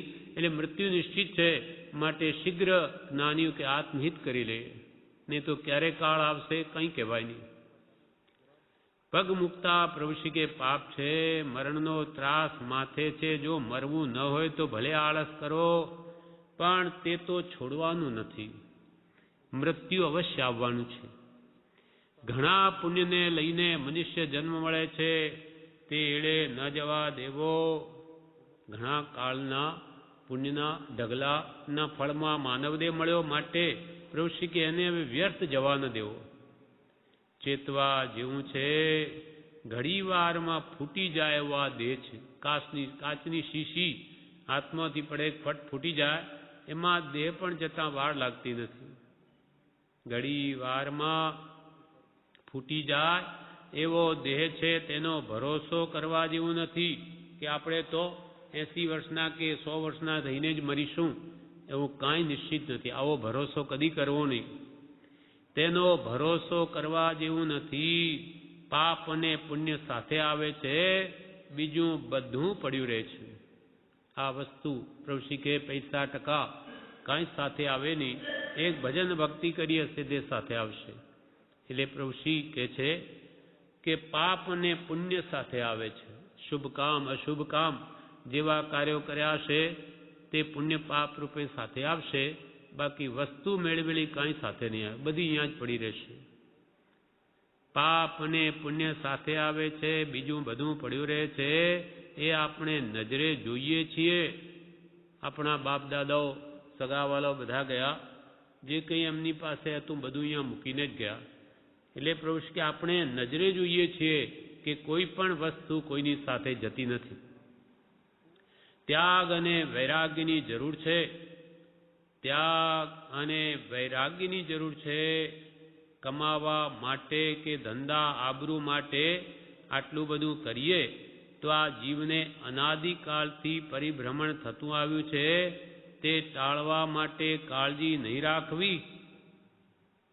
પ્રભુ કહે છે કમાવા માટે કે ધંધા કે પોતાની આબરૂ સાચવવા માટે આપણે જીવન પર્યંત એના માટે પુરુષાર્થ કરીએ છીએ. તો કે છે આ અનાદિકાલથી આપણો આત્મા આ સંસારમાં જન્મ જરા મરણના દુઃખો ભોગવતો રહે છે, તો શું એને નહીં ટાળવા? એ દુઃખોને નહીં ટાળવા? કમાવા માટે કે ધંધા આબરૂ માટે આટલું બધું કરીએ તો આ જીવને અનાદિકાળથી પરિભ્રમણ થતું આવ્યું છે, તે ટાળવા માટે કાળજી નહીં રાખવી. એની એટલે આ જીવની નોકરી ફરજ પણ બજાવવી, એટલે આત્માની પણ દયા ખાવી. એની એટલે જીવની નોકરી ફરજ પણ બજાવવી.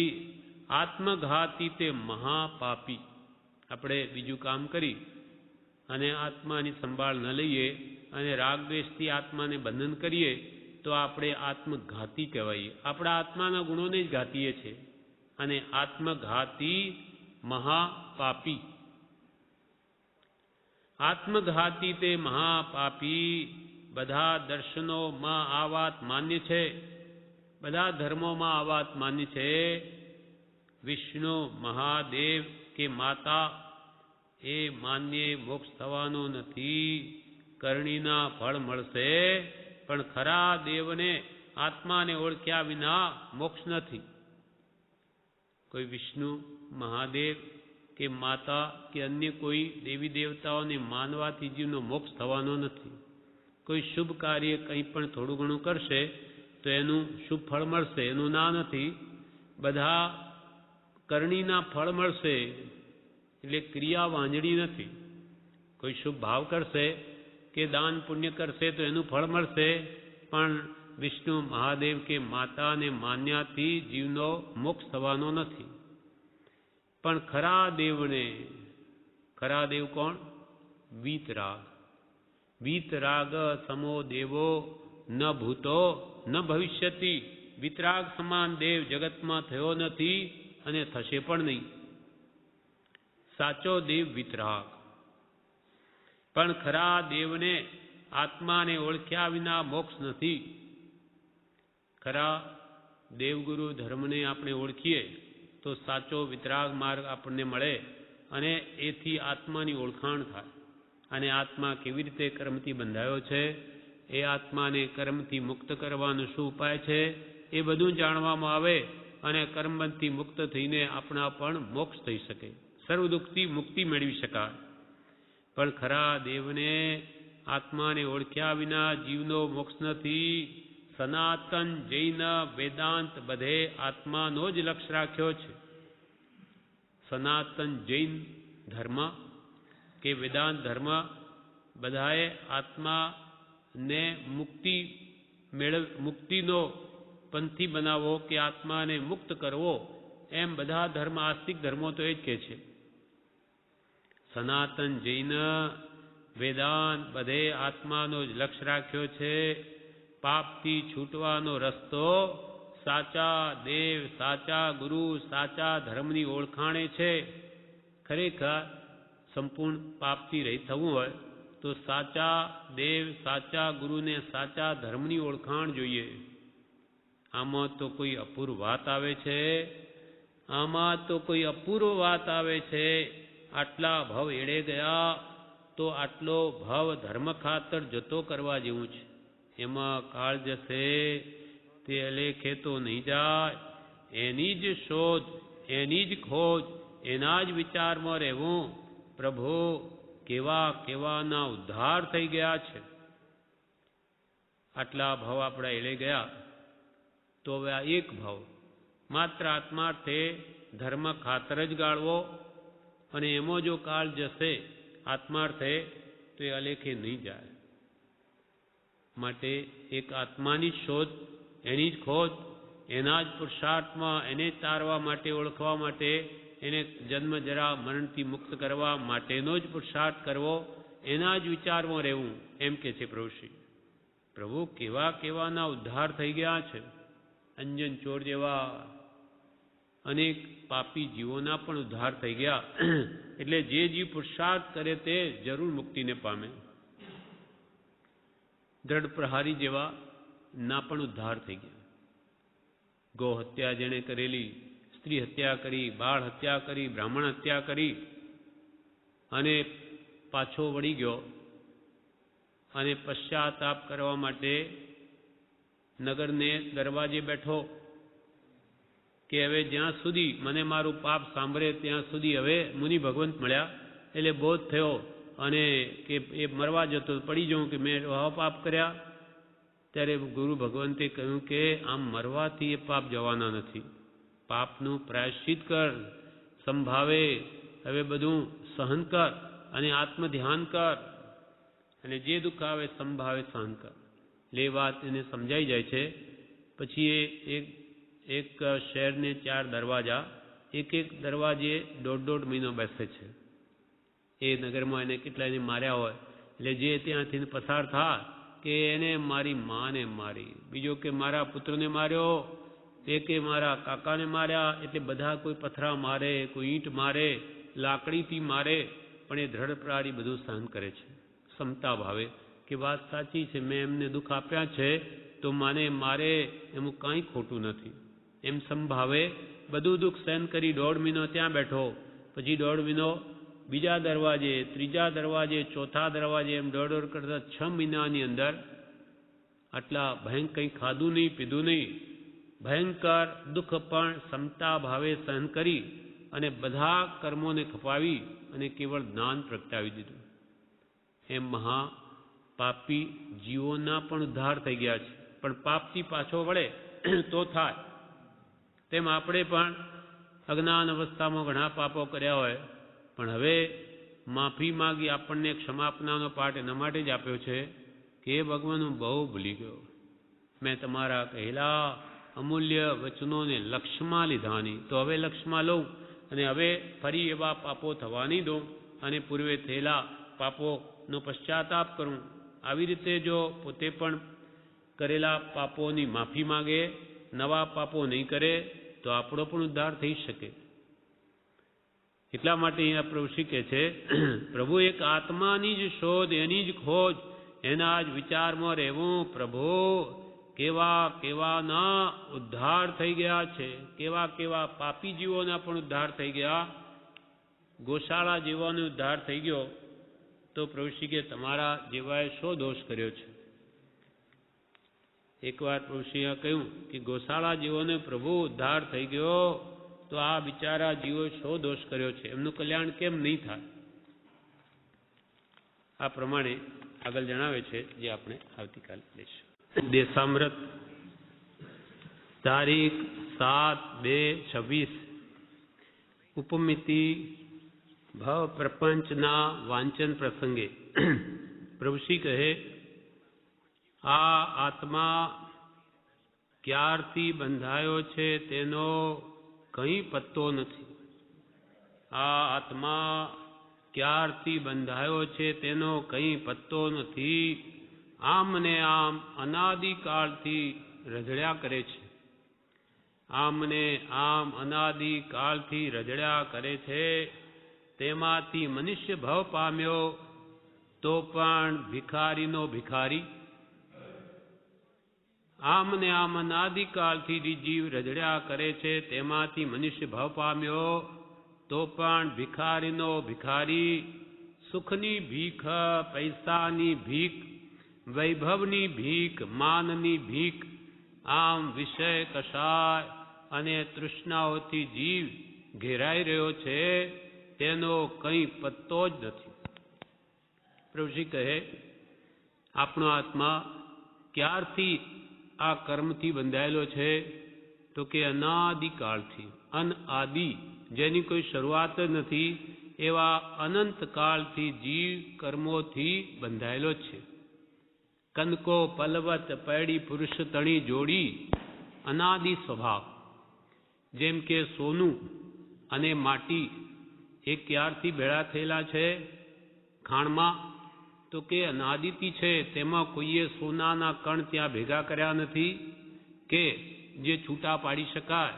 અનાદિથી ભેગા છે જ, કોઈએ તેમાં મૂક્યા નથી. તેમ અનાદિકાળથી આપણો આત્મા કર્મ બંધનથી બંધાયેલો જ છે. પણ કર્મ અને આત્મા બે જુદા છે, જુદા પાડી શકાય છે. માટે જ્ઞાની પુરુષો આપણને કહે છે કે અનાદિથી કર્મથી બંધાયેલો આત્મા, તેને તું છોડાવ, તે આત્માની દયા ખા. નહીં તો કર્મને આધીન ચારે ગતિના દુઃખો જીવને ભોગવવા પડે છે. શા માટે ભોગવવા પડે? તો કે જે પદાર્થો પોતાના નથી તેના પ્રત્યે જીવ રાગ કરે છે, આસક્તિ કરે છે, મોહ કરે છે.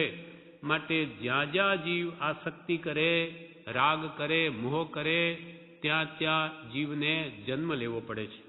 માટે જ્ઞાની પુરુષોએ કહ્યું કે કોઈ પ્રત્યે રાગ કરવો નહીં, અને કરવો તો સત્પુરુષ પ્રત્યે કરવો. દ્વેષ કોઈ પ્રત્યે કરવો નહીં, અને કરવો તો કુશીલ પ્રત્યે કરવો. આ આત્મા ક્યારથી પ્રભુશ્રી કે બંધાયો છે તેનો કંઈ પત્તો નથી. આમ ને આમ અનાદિકાળથી જીવ રઝળ્યા કરે છે. અનાદિકાળથી ક્યાં રઝળે? ચાર ગતિરૂપ સંસાર છે. આજે આપણે મનુષ્ય ગતિમાં વિશેષ પાપ હોય તો નરકાદી ગતિમાં જન્મ લેવો પડે, અને થોડું પાપ હોય તો ઢોર પશુની ગતિમાં જાય, અને થોડું પુણ્ય હોય તો હલકા દેવમાં જન્મે કે મનુષ્ય આદિ થાય. પાપ પુણ્ય લગભગ સમ થાય તો વિશેષ પુણ્ય હોય તો દેવાદી ગતિમાં ફરે, ભટકે. પણ કોઈ ગતિ કર્મ વગરની છે જ નહીં. એટલે કે કર્મ સહિત આત્મા ક્યાં ને ક્યાં જન્મ લે જ. કર્મ રહિત થયેલો આત્મા જ મોક્ષે જાય છે. શુભ કરે ફળ ભોગવે દેવાદી ગતિમાં, અશુભ કરે નરકાદી ફળ. કર્મ રહિતન ક્યાં? આત્મા ક્યાંય પણ કર્મ રહિત તો છે જ નહીં. કર્મ રહિત થયેલો આત્મા તો મોક્ષે જાય. ફરી અને આ સંસારમાં આગમન હોય જ નહીં, એટલે કે એને જન્મ જરા મરણ હોય નહીં. આમ ને આમ અનાદિકાળથી જીવ રઝળ્યા કરે છે. તેમાંથી મનુષ્ય ભાવ પામ્યો આપણો આત્મા, તેમાંથી મનુષ્ય ભાવ પામ્યો તો પણ પ્રભુશ્રી કે ભિખારીનો ભિખારી.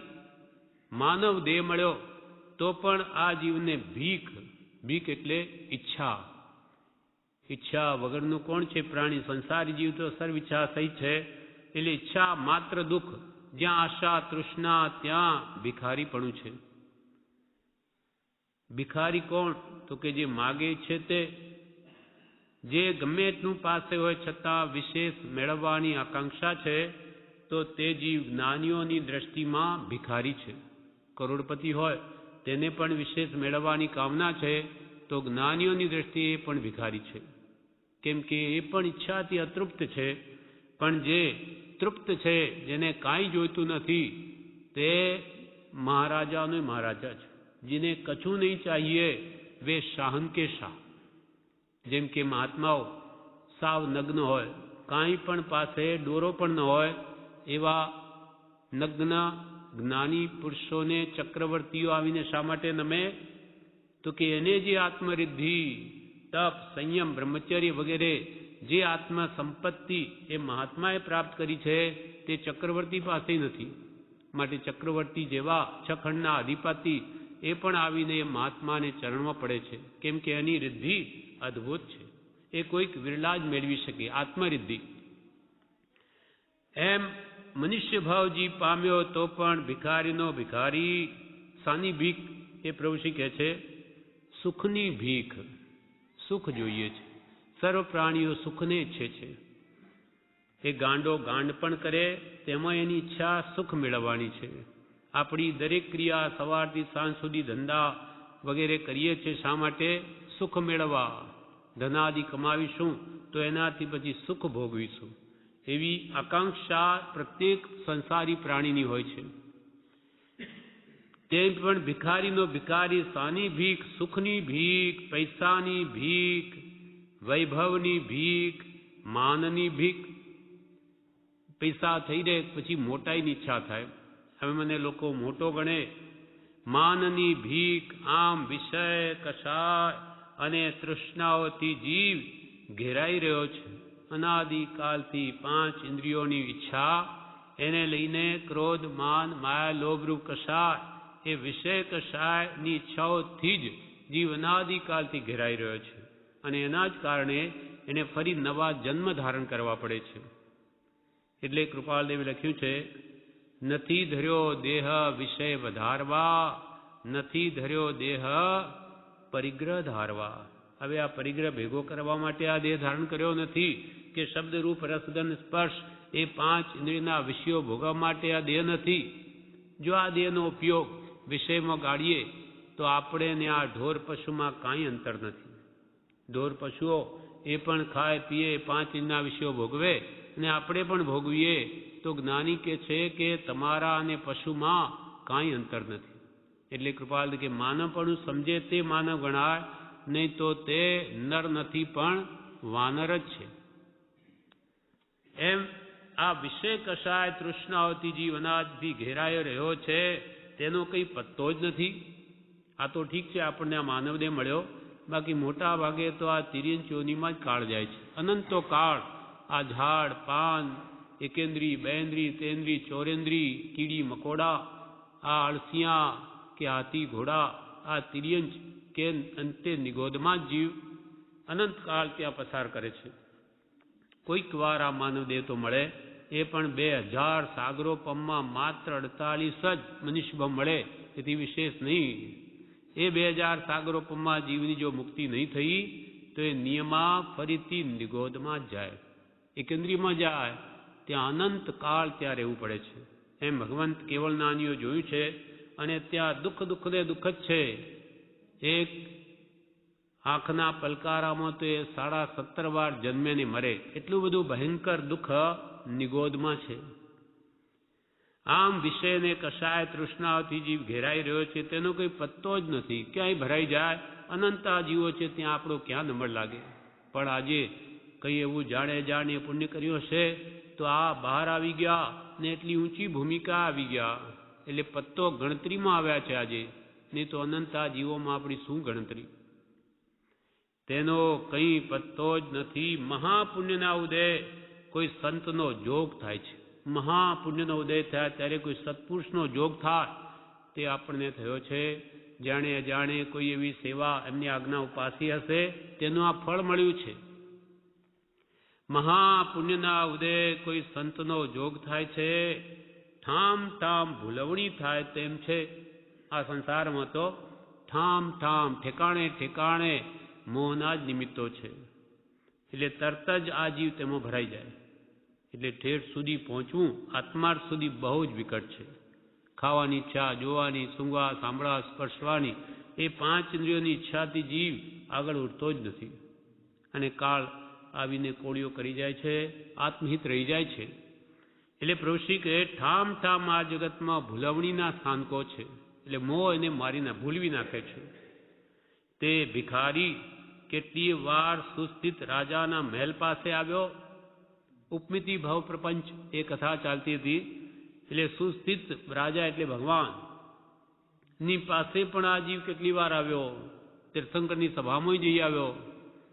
તે ભિખારી આપણી વાચા જે સુખની ભીખ, ઇન્દ્રિય સુખની ભીખ એવો આપણો આત્મા, તે ભિખારી કેટલીય વાર સુસ્થિત રાજાની ઉપમા ભગવાન સાથે આપી છે. સુસ્થિત રાજાના મહેલ પાસે આવ્યો પણ પોળીઓ પેસવા જ દે નહીં. પોળીઓ એટલે કર્મ વિવરરૂપ પોળીઓ, એનો રક્ષક, તે રાજમહેલમાં જવા જ ન દે. એટલે કર્મ અડાવે ત્યાં સુધી એને ભગવાન પાસે જ નહીં જઈ શકે. જેમ કે કેટલાયને આશ્રમમાં આવવાની ઈચ્છા હોય, વર્ષ 2 વર્ષ સુધી નહીં આવી શકે, કેમ કે અંતરાય કર્મ નડે છે. એવા એના પુણ્યના ઉદય નહીં પાક્યા હોય નહીં આવી શકે. તેમ પણ એ કેટલી વાર જીવ સુસ્થિત રાજાના મહેલ પાસે આવ્યો, તે ભિખારી પણ પોળીઓ પેસવા જ દે નહીં. જ્યારે સ્વકર્મ વિવર નામના પોળીએ દયા લાવી અંદર જવાની રજા આપી, સ્વકર્મ વિવર નામનો એ રાજમહેલનો રક્ષક એને રજા આપી જા અંદર. એ ભિખારીને, આપણા જેવા ભિખારીઓને કંઈક પુણ્યના ઉદય એવો જોગ મળ્યો કે ભગવાન તીર્થંકરોની સભામાં જઈ શક્યો. કર્મ વિપર નામના પોળીએ દયા લાવી અંદર જવાની રજા આપી. ત્યારે અંદર જે જુએ તો અહો, ત્યાં કેટલાય તપસ્વી, યોગી અને મહાત્માઓ મુક્તિને માટે પ્રયત્ન કરતા ધર્મ ધ્યાન, શુક્લ ધ્યાનમાં પ્રવર્તતા જણાયા. ત્યાં ભગવાન પાસે જીવ ગયો, ત્યાં તો કેટલાય તપસ્વીઓ, યોગીઓ, મહાત્માઓ મુક્તિને માટે પ્રયત્ન કરતા હતા. કેટલાય કેવળ જ્ઞાનીઓ, અવધિ જ્ઞાનીઓ, સાધુઓ, આચાર્ય, ઉપાધ્યાય, ભગવંતો કે શ્રાવક શ્રાવિકાઓ બધા આત્મહિતને માટે પ્રયત્ન કરતા ધર્મ ધ્યાન, શુક્લ ધ્યાનમાં પ્રવર્તતા જણાયા. તેમનો આત્મિક વૈભવ દેખી તે તો દિંગ મૂળ થઈ ગયો. ઓહો, એટલા બધા મહાત્મા, એ ભિખારી એવા આપણા આત્માને આવી આત્મરિદ્ધિ, જેની પાસે જેવા મહાત્માના દર્શન કરી અને એવો આત્મિક વૈભવ એમનો દેખીને તે દિંગ મૂળ થઈ ગયો. છતાં તેને તો ભાગેલા ઘડાનું ઠીપકું હતું, તેના પર ઘણો મોહ હતો. ભિખારીનું જે ઠીપકું હોય આત્મા, એલ્યુમિનિયમનું એકાદ વાટકું, તેના પર એને ઘણો મોહ હતો કે જાણે હું અહીંયા આવ્યો છું, આ મારું કોઈ વાટકું કોઈ લઈ તો નહીં લે. છતાં તેને તો ભાગેલા ઘડાનું ઠીપકું હતું, તેના ઉપર ઘણો મોહ હતો. અહીં હું આવ્યો છું, ત્યાં મારું ઠીપકું કોઈ લઈ લેશે તો? તારું ફાટલું માટીનું ભલે વાસણ હોય, એને કોણ લે? તેમાં જીવને જાણે આ હું ધર્મ આરાધન કરીશ તો મારા બધા સુખ છૂટી જશે તો? જે મને પ્રાપ્તિ થઈ એ બધું જતું રહેશે તો? અહીં હું આવ્યો છું, ત્યાં મારું ઠીપકું કોઈ લઈ લેશે તો? અહીંથી જતો રહું કે શું કરું? એમ કરી આંખો મીચી જતો, પણ સુસ્થિત રાજાની તેના પર નજર પડેલી. તેથી ધર્મ બોધ કર ગુરુ તેને વિમલા લોક નામનું અંજન આલ્યે છે. ત્યારે ડોકું હલાવે છે અને આંખો ઉઘાડતોય નથી. તેના પર ભગવાન તીર્થંકરની માનો કે નજર પડી, ત્યારે ધર્મ બોધ કર ગુરુ એ વિમલા લોક નામનું અંજન આના આંખમાં આંજે છે. પણ પેલો તો આંખ જ ઉગાડે નહીં. તો પણ જરા દવા એને આંખો પકડીને, આંખો ઉગાડીને અંજન આંજી જ દીધું ગુરુએ, તો પણ જરા દવા આંખમાં લાગતા તેને ઠીક લાગે છે અને બધું નિહાળી આનંદ પામે છે. એટલે કે ગુરુ સમ્યક જ્ઞાનરૂપ નેત્ર આપે, તે જ્ઞાન દ્રષ્ટિએ જ્યારે જગતને જુએ ત્યારે લાગે કે ઓહો, કેવું ભગવાનનું શુદ્ધ સ્વરૂપ છે, કેવું અનંત સુખ સ્વરૂપમાં રહેલું છે. આ તો બધું મિથ્યા છે, ભ્રાંતિ છે, ખોટો મોહ છે. મારું મારું કરે, મારું કંઈ છે જ નહીં એવી અહમ બુદ્ધિ કે મમત્વ ભાવ એ જ્ઞાની પુરુષ રૂપ જ્ઞાનાંજનથી એ સમ્યક દ્રષ્ટિ થતાં એને ભાનમાં આવે છે. તો પણ જરા દવા આંખમાં લાગતા તેને ઠીક લાગે છે અને બધું નિહાળી આનંદ પામે છે, પણ પાછું તેનું ઠીકું યાદ આવે છે, તેને સંતાડતો ફરે છે. આપણા અનાદિના 5 ઇંચના વિષયો પાછા આવા સત્સંગમાં આવ્યા હોઈએ ફરી યાદ આવે કે મારું ઘર, મારી સ્ત્રી, મારા પુત્રો, મારું ધન વગેરે એ કંઈ ઓછું થઈ જશે, કોઈ લઈ ગયું તો પાછો સંસાર યાદ આવે છે, એટલે પાછો અહીંયાથી જતો રહે છે. પણ પાછું તેનું ઠીકું યાદ આવે છે અને તેને સંતાડતો ફરે છે કે કોઈ લઈ લેશે તો. આમ જીવ કંઈ કંઈ પુણ્યના જોગો પામીને પણ ચેતે નહીં, તો આ મનુષ્ય ભાવ ગુમાવી બેઠા જેવું છે. પ્રભુ કે આવી અદ્ભુત સામગ્રી, સત્પુરુષનો જોગ, સત્સંગ, પુણ્યનો ઉદય, અહીંયા રહેવાનો જોગ, આજીવિકાનું સાધન વગેરે બધું ઉપલબ્ધ છતાં આત્મિત નહીં કરે તો આ મનુષ્ય ભાવ વ્યર્થ ચાલ્યો જશે. આમ જીવ કંઈ પુણ્યના જોગો પામીને પણ ચેતે નહીં, તો આ મનુષ્ય ભાવ ગુમાવી બેઠા જેવું છે. દુર્લભ સામગ્રી અનંતકાળે પ્રાપ્ત થાય એનો પણ જીવ લાભ નહીં લે તો બધું પાણીમાં ગયું. ગમે તેટલી સાહેબી હોય પણ સાથે કશું આવવાનું છે. પ્રભુ કે ઘરમાં ઘણું મોટું કુટુંબ હોય, માનો લાખો કરોડો રૂપિયા હોય, બંગલા હોય, ગાડીઓ હોય, બધું હોય, પણ એમાંથી કંઈ સાથે આવવાનું છે? કાલે ઉઠીને આપણે અહીંયાથી જતા રહેવાના ત્યારે પ્રભુ શ્રી કે એમાંનું કંઈ સાથે આવશે? ગમે તેટલી સાહેબી હોય પણ સાથે કશું આવવાનું છે? આ દેહ છોડ્યો એટલે એમાંનું કશું ખપનું છે? માનો આ દેહ છૂટી જાય ક્ષણમાં તો આપણું માનેલું, મારું મારું કરેલું એમાંનું કંઈ આપણું છે? કંઈ ખપનું છે? કાંઈ ખપનું નથી. આખો દાડો મથીને લાખો ભેગા કર્યા હોય જીવન પર્યંત, અને અંતે મરી જાય એટલે બધું જ અહીંયા, સાથે કાંઈ જ ના આવે. પણ જે નિમિત્તે જે જીવોને દુઃખ આપ્યા હોય, 18 પાપસ્થાનક સેવ્યા હોય, તેના ફળ ભોગવવાના આગળ. એટલે પાપના ફળ ભોગવવા, પણ જે પાપ કરીને વસ્તુ મેળવી તે તો અહીં જ પડી રહે. આ પ્રમાણે જ્ઞાનીઓ કે આવી ભૂલ કોણ કરે? પાપ મારે ભોગવવાના અને એ મેળવેલી વસ્તુ બીજા ભોગવે. કેટલી બધી આપણી અજ્ઞાનતા છે, મોહ છે કે એને લઈને જીવ આ અમૂલ્ય માનવદેહનો સમય વ્યર્થ ખોઈ દે છે. જે સાથે આવે આત્મહિત, આત્મસંસ્કાર, તેને માટે કંઈ કરતો નથી, અને જે અહીંયા જ પડ્યું રહે તેના માટે દોડાદોડ કરે છે. આ દેહ છોડ્યો એટલે એમાંનું કશું ખપનું છે? મુનિ મોહનલાલજી કહે, ભાવનગરનો એક રાજા બહુ જ દાન દેતો. તેની સયાજી વિજયમાં ટીકા હતી કે એટલું બધું રાજાએ ખર્ચ ન કરવું જોઈએ, પણ તેને ગણકાર્યું નહીં. ભાવનગર તો રાજા, તેને એ બધો ઘણો ખર્ચ કરતો, તે બીજાએ ટીકા કરી કે આટલું બધું રાજાએ ખર્ચ ન કરવું જોઈએ, પણ રાજાએ કંઈ એનું સ્વીકાર્યું નહીં, કોઈનું ગણકાર્યું નહીં. થોડા દાડા પછી તે રાજા મરણ પામ્યો. જે તેણે દાન કર્યું તે તેની સાથે ગયું ને પાછળ પડી રહ્યું, તેમાંથી તેના ખપનું કંઈ છે? પ્રભુ કે જે એણે દાન પુણ્ય કર્યું કોઈનું સાંભળ્યું નહીં, તે તો એના સાથે ગયો ને, હાથે તે સાથે. એટલે જે કંઈ પણ પોતે પુણ્ય બાંધે એની સાથે ગયું, અને બીજું પડ્યું રહે તો અહીંયા જ પડ્યું રહ્યું. થોડા દાડા પછી તે રાજા મરણ પામ્યો.